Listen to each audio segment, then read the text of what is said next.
Hello friends, welcome back to my channel. तो आज हम पढ़ने वाले हैं SKMU यूजी सेमेस्टर 4 सेशन है 23-27 मेजर 6 पॉलिटिकल साइंस का यूनिट नंबर 1 का कंप्लीट नोट्स। तो अगर आप चैनल पर नए हैं तो चैनल को सब्सक्राइब कर लीजिए, वीडियो को लाइक कीजिए और अपने फ्रेंड्स में शेयर कीजिए। साथ ही हमारे Telegram channel and WhatsApp group को भी ज्वाइन कर लीजिए, क्योंकि आपको इसका PDF टेलीग्राम चैनल पर ही मिलेगा और टेलीग्राम चैनल का लिंक आपको इस वीडियो के डिस्क्रिप्शन बॉक्स में मिल जाएगा। आपको एग्जाम के लिए तैयारी आज से ही शुरू कर देना है, क्योंकि अगर आप लास्ट टाइम में पढ़ेंगे तो आपका सिलेबस कंप्लीट नहीं हो पाएगा। वीडियो शुरू करने से पहले मैं एक ही बात कहना चाहूँगी, जो हर दिन थोड़ा थोड़ा इम्प्रूव करता है वही एक दिन आगे निकलता है। तो अगर आप अभी से थोड़ा थोड़ा पढ़ेंगे तो आपका एग्जाम टाइम में हो जाएगा। लेकिन आप अभी रील्स देखेंगे और आपको लगता है कि एग्जाम अभी बहुत लेट है, तो ऐसा नहीं है, एग्जाम बहुत जल्द ही होने वाला है। तो चलिए हम शुरू करते हैं इस वीडियो को, देखते हैं मेजर 6 पॉलिटिकल साइंस का यूनिट नंबर 1 का कंप्लीट नोट्स। तो आज हम पढ़ने वाले हैं SKMU सेमेस्टर 4 23-27 के स्टूडेंट के लिए मेजर 6 पॉलिटिकल साइंस का यूनिट नंबर 1 का आज हम देखेंगे कंप्लीट नोट्स।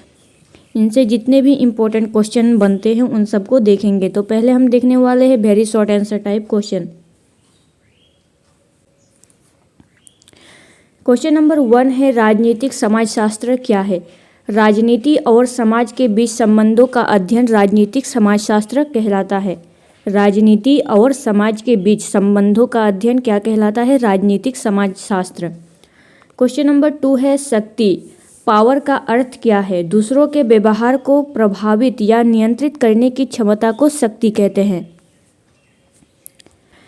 क्वेश्चन नंबर 3 है, प्राधिकार ऑथोरिटी क्या है? वैध या स्वीकार की गई शक्ति को प्राधिकार कहा जाता है। वैध या स्वीकार की गई शक्ति को प्राधिकार कहा जाता है।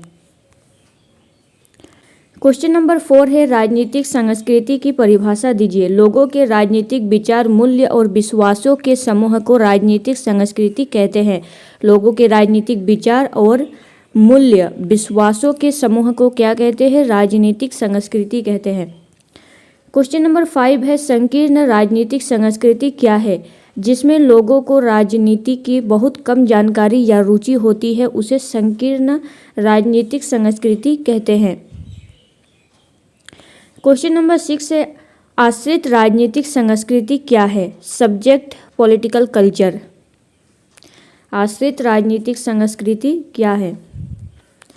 जिसमें लोग सरकार के प्रति जागरूक होते हैं लेकिन सक्रिय भाग नहीं लेते, उसे आश्रित राजनीतिक संस्कृति कहते हैं।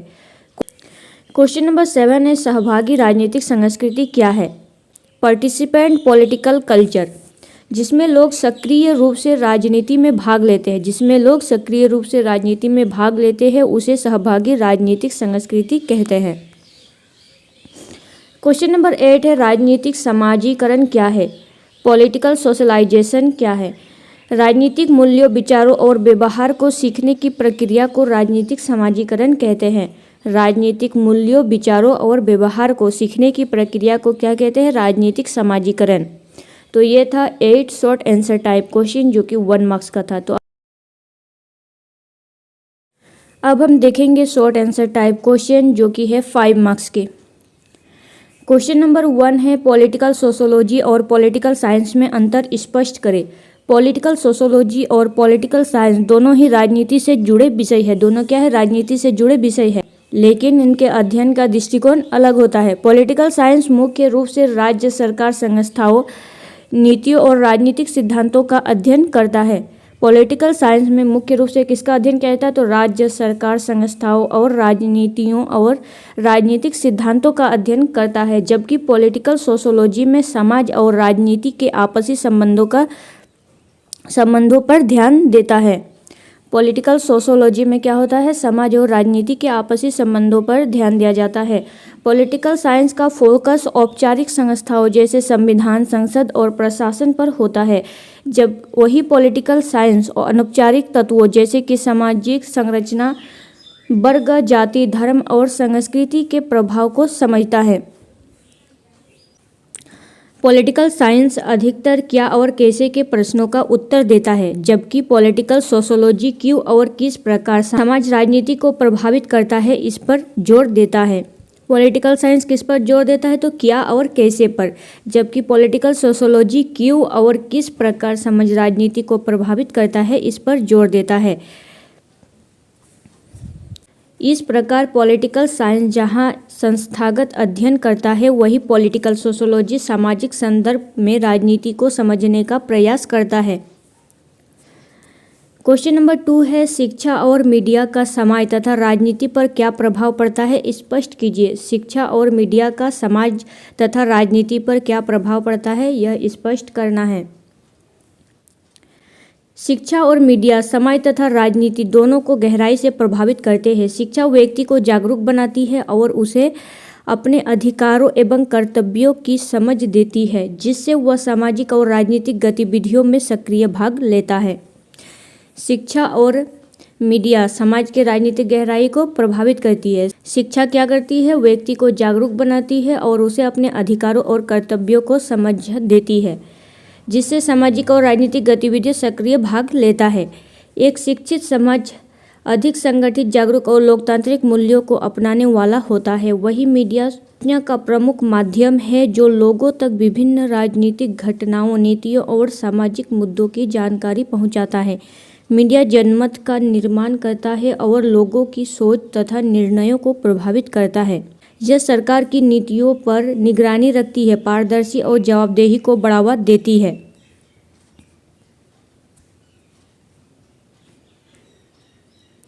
हालांकि कभी कभी पक्षपाती या गलत जानकारी समाज में भ्रम भी पैदा कर सकती है। इस प्रकार शिक्षा और मीडिया मिलकर एक जागरूक, सक्रिय और सशक्त समाज तथा मजबूत लोकतंत्र के निर्माण में महत्वपूर्ण भूमिका निभाते हैं।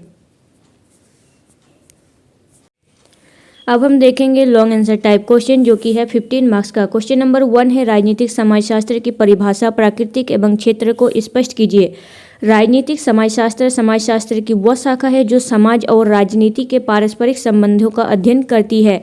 यह समझने का प्रयास करती है कि सामाजिक संरचना जैसे कि वर्ग, जाति, धर्म, लिंग, शिक्षा आदि किस प्रकार की राजनीतिक संस्थाओं, प्रक्रियाओं और निर्णयों को प्रभावित करते हैं तथा राजनीति किस प्रकार समाज को प्रभावित करती है। दूसरे शब्दों में, यह सामाजिक और राजनीतिक शक्तियों के बीच अंतःक्रिया का वैज्ञानिक अध्ययन है। राजनीतिक समाजशास्त्र क्या है? समाजशास्त्र की वह शाखा है जो समाज और राजनीति के बीच पारस्परिक संबंधों का अध्ययन करती है, उनके बीच पारस्परिक संबंधों का अध्ययन करती है और यह समझने का प्रयास करती है कि सामाजिक संरचना जैसे कि वर्ग, जाति, धर्म, लिंग, शिक्षा आदि किस प्रकार राजनीतिक संस्थाओं, प्रक्रियाओं में निर्णय को प्रभावित करते हैं। राजनीतिक समाजशास्त्र की प्रकृति बहुआयामी एवं अंत विषय है। राजनीतिक समाजशास्त्र की प्रकृति क्या है? बहुआयामी एवं अंत विषय है। यह समाजशास्त्र और राजनीति विज्ञान दोनों का समन्वय करती है। यह समाजशास्त्र और राजनीति विज्ञान दोनों का समन्वय करती है। इसकी प्रकृति वैज्ञानिक और अनुभवात्मक होती है। इसकी प्रकृति कैसी होती है? वैज्ञानिक और अनुभवात्मक होती है, क्योंकि यह तथ्यों, आंकड़ों को वास्तविक घटनाओं के आधार पर अध्ययन करती है। यह विश्लेषणात्मक दृष्टिकोण अपनाती है तथा सामाजिक और राजनीतिक व्यवहारों का कारणों और परिणामों की व्याख्या करती है। साथ ही इसकी प्रकृति गतिशील भी है। साथ ही इसकी प्रकृति कैसी है? गतिशील भी है, क्योंकि समाज और राजनीति दोनों समय के साथ बदलते रहते हैं। क्योंकि समाज और राजनीति दोनों के साथ क्या होता है? बदलता रहता है। राजनीतिक समाजशास्त्र का क्षेत्र अत्यंत व्यापक है। इसके अंतर्गत शक्ति, सत्ता, वैधता, राजनीतिक संस्थाएं जैसे कि राज्य सरकार, दल, राजनीतिक प्रक्रियाएं जैसे कि चुनाव, मतदान, व्यवहार, राजनीतिक संस्कृति, जनमत, नेतृत्व, सामाजिक आंदोलन आदि का अध्ययन किया जाता है। राजनीतिक समाजशास्त्र का क्षेत्र क्या है? व्यापक है और इसके अंतर्गत शक्ति, सत्ता, वैधता, राजनीतिक संस्थाएं जैसे कि राज्य सरकार, दल, राजनीतिक प्रक्रियाएं जैसे कि चुनाव, मतदान, व्यवहार, राजनीतिक संस्कृति, जनमत, नेतृत्व, सामाजिक आंदोलन आदि का अध्ययन किया जाता है। इसके अलावा यह भी देखा जाता है कि सामाजिक असमानताएं जैसे कि जाति, वर्ग, लिंग, राजनीतिक भागीदारी और नीतियों को कैसे प्रभावित करती है। समाज में क्या होता है? असमानताएं भी होता है, जैसे कि जाति का, वर्ग का, लिंग का, राजनीतिक भागीदारी और नेतृत्व और नीतियों को प्रभावित करती है। आधुनिक संदर्भ में मीडिया, शिक्षा, वैश्वीकरण और तकनीक का राजनीति पर प्रभाव भी इसके अध्ययन क्षेत्र में शामिल है। आधुनिक संदर्भ में मीडिया, शिक्षा और वैश्वीकरण और तकनीक और राजनीति का प्रभाव भी इसी के अंदर शामिल है। अतः राजनीतिक समाजशास्त्र समाज और राजनीति के गहरे एवं जटिल संबंधों को समझने का एक महत्वपूर्ण माध्यम है, जो यह स्पष्ट करता है कि सामाजिक शक्तियाँ किस प्रकार राजनीतिक व्यवस्था को आकार देती है और राजनीतिक समाज को किस प्रकार प्रभावित करती है। सामाजिक समाजशास्त्र और राजनीति का गहरे जटिल संबंधों को समझने का क्या है, एक महत्वपूर्ण माध्यम है। यह स्पष्ट करता है कि सामाजिक शक्तियाँ किस प्रकार राजनीतिक व्यवस्था को आकार देती है और राजनीतिक समाज को किस प्रकार प्रभावित करती है। तो यह था एक most important question number 1। Question number 2 है पावर, शक्ति, ऑथोरिटी, सत्ता तथा लेजिटिमेसी, वैधता के आपसी संबंध को स्पष्ट कीजिए। राजनीतिक समाजशास्त्र में शक्ति, सत्ता और वैधता तीनों अत्यंत महत्वपूर्ण एवं परस्पर संबंधित अवधारणाएं हैं। राजनीतिक समाजशास्त्र में शक्ति, सत्ता और वैधता तीनों क्या है, अत्यंत महत्वपूर्ण एवं परस्पर संबंधित अवधारणाएं हैं। ये समाज और राजनीति की संरचना तथा कार्य प्रणाली को समझने में महत्वपूर्ण भूमिका निभाती है। यह राजनीति और संरचना तथा कार्य प्रणाली को समझने में महत्वपूर्ण भूमिका निभाती है। शक्ति से आशय किसी व्यक्ति या समूह की उस क्षमता से है जिसके द्वारा वह दूसरों के व्यवहार, निर्णय या कार्यों को प्रभावित या नियंत्रित कर सके, चाहे इसके लिए बल, दबाव या प्रभाव का प्रयोग ही क्यों न करना पड़े। शक्ति का प्रयोग हमेशा वैध या स्वीकार्य हो यह आवश्यक नहीं है। शक्ति का उपयोग हम कब करते हैं, किसी पर दबाव या किसी को कुछ मनवाना हो, इसके लिए करना पड़ता है। तो शक्ति हमेशा वैध या स्वीकार्य नहीं हो सकता। कभी कभी लोग जो बात सही नहीं होता उसको भी शक्ति से मनवाने की कोशिश करते, लेकिन ये आवश्यक नहीं है कि यह हर बार स्वीकार्य हो। दूसरा है सत्ता। शक्ति का ही एक वैध और स्वीकृत रूप है। शक्ति का ही एक वैध और स्वीकृत रूप है सत्ता। जब शक्ति को समाज द्वारा मान्यता और स्वीकृति प्राप्त हो जाती है तब यह सत्ता कहलाती है। जब मतलब कि कोई बलपूर्वक किसी बात को मनवा लेता है, अगर वह बात सही हो तो इसे क्या कहेंगे, हम सत्ता कहेंगे। सत्ता के अंतर्गत आदर्शों का पालन लोग स्वेच्छा से करते हैं क्योंकि वे उसे उचित और सही मानते हैं। वैधता वह आधार है जो सत्ता को उचित, न्यायसंगत और स्वीकार्य बनाता है। वैधता वह आधार है जो सत्ता को उचित, न्यायसंगत और स्वीकार्य बनाता है। यह लोगों के विश्वास, परंपराओं, कानूनों और मूल्यों पर आधारित होते हैं। वैधता के बिना सत्ता टिक नहीं सकती। वैधता के बिना क्या है, सत्ता टिक नहीं सकती। वैधता होगा तभी सत्ता टिकेगा, वरना नहीं टिकेगा, क्योंकि लोग उसे स्वीकार नहीं करेंगे। अगर वैधता नहीं होगा तो सत्ता नहीं टिकेगा और उसे लोग मान्यता भी नहीं देंगे, स्वीकार नहीं करेंगे। इन तीनों के बीच गहरा संबंध है। शक्ति सबसे व्यापक अवधारणा है। शक्ति क्या है, सबसे व्यापक अवधारणा, जबकि सत्ता शक्ति का वैध रूप है और वैधता वह तत्व है जो सत्ता को स्थायित्व और स्वीकार्यता प्रदान करता है। दूसरे शब्दों में बिना वैधता के शक्ति केवल बल का दबाव रह जाती है। दूसरे शब्दों में बिना वैधता के, अगर आप बिना वैधता के किसी को बात मनवा लेते हैं तो केवल शक्ति केवल बल या दाब पर रह जाती है, केवल यह बल या दबाव पर ही रह जाती है, इसका कोई महत्व नहीं होता। लेकिन जब उसे वैधता मिलती है तो वह सत्ता में परिवर्तित हो जाती है। लेकिन जब वो उसमें वैधता मिलती है तो उसे सत्ता में परिवर्तित हो जाता है। वह उदाहरण के लिए एक तानाशाह के पास शक्ति तो हो सकती है, लेकिन यदि उसे जनता की स्वीकृति प्राप्त नहीं है तो उसकी सत्ता कमजोर और अस्थिर होती है। वही एक लोकतांत्रिक सरकार को जनता द्वारा चुने जाने के कारण वैधता प्राप्त होती है, जिससे उसकी सत्ता मजबूत होती है। क्या दिया गया है, एक तानाशाह, मतलब आप मान लीजिए कि एक मंत्री है, उसके पास शक्ति तो है लेकिन उसे उसकी जनता की स्वीकृति प्राप्त नहीं है, जनता ने उसको नहीं चुना है, तो उसकी सत्ता क्या होगी, उसकी सत्ता कमजोर होगी और अस्थिर होगी।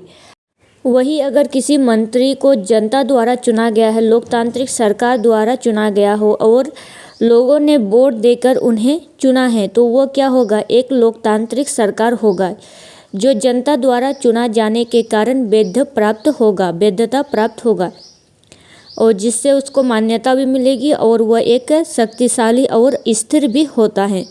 अतः स्पष्ट है कि शक्ति, सत्ता और वैधता एक दूसरे से जुड़े हुए हैं और मिलकर राजनीतिक व्यवस्था को स्थिर एवं प्रभावी बनाते हैं।